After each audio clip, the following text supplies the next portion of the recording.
overtime match in the AA match between Scott Miller of Wapsie Valley, Fairbank, and Don Salyers of DeWitt Central. Miller came into this match with 27 straight wins. Salyers was 22-3. And I know in that last match, Salyers scored a reversal in like the last several seconds in order to tie it up and take it into an overtime.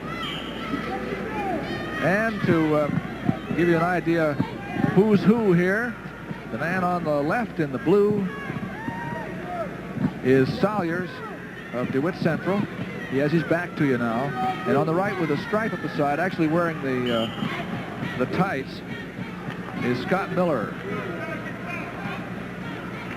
Scott's quite a football player, too, and he comes in here with an undefeated season, and now he's wrestling a 2-minute match because it's still 0-0. That's the end of the first period. We have 1-minute periods in the overtime. This is the second one. It's Miller's turn to start on top. Salyers has got to get going down here. You know, you don't want to spend too much time in that bottom position because the fatigue factor and 1 point's going to make a big difference right here.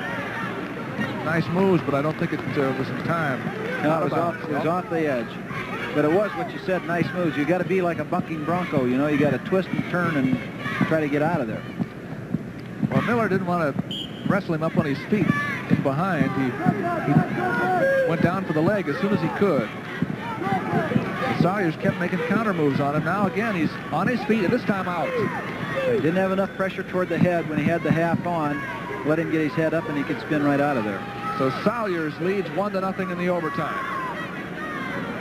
Second period, and just 20 seconds to go. I think you have to realize when you get big men like this, there he caught it, just slipped it by, and he got a takedown.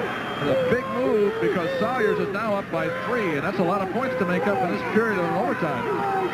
Especially if there's not much time here, it makes him have to do all of it in the last period.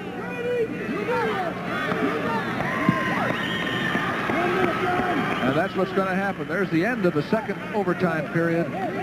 Salyers, with an escape and a takedown, has gone up 3-0. Let's look at that again. Here he just kind of slipped off, and you saw the takedown where he came in behind him. I was going to mention that when you get big guys like this, in overtime is especially tough because they usually don't have a lot of workout partners. So they get a little more tired because they haven't had a lot of guys to wrestle with all the time. And here you see Miller stand up, just keep turning and score the escape. Well, now he needs a takedown to tie with 48 seconds to go. And if he gets a takedown, we're going to be back in that same situation we were back there at 155. For his criteria. It was important for him to get out early. Now he has more time to work on his feet. But Salyers, who has his back to you, he's now on the right, has to stay active in this position.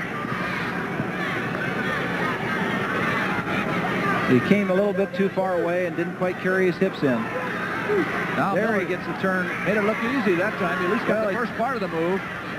He got in, he got the corner turn, but the other man started to limp leg and step out away from him. That's something that he didn't expect, so it left him way behind him. That will not score. It's out of bounds, and there are only 11 seconds to go.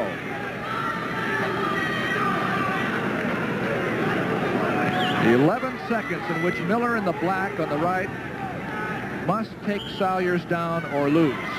Don Salyers leads 3-1. Well, there's a warning against Salyers. There's the shot. There's that Can he do it, though? It's not enough time. Not enough time. There it is. Salyers is the winner. Looks like the coaches are happier than the athlete, doesn't it? Well, they're not as tired as he is. That's true. The winner is Don Salyers of DeWitt Central over Wapsie Valley's Scott Miller. In the heavyweight class, up come the award winners on the 185-pound 1A division.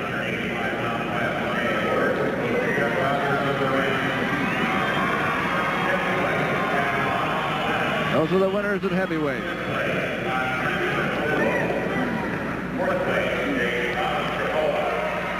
A happy winner. This is Don Salyers, who you just saw win the AA heavyweight crown in an overtime win over Scott Miller of Wapsie Valley. Don, you were very, very close to losing in regular time there. Tell us what happened there at the very last second. Well, I really can't remember what happened. Well, you scored a reversal, and you pulled up with a tie there, and then in the overtime, what was your strategy? Yeah, I knew he was tiring a lot, just to sort of push him harder. Push him as hard as I could so he'd tire out more, and then I'd go after him harder in the third period yet. And then it worked. Congratulations. Back to you, Doug. Well,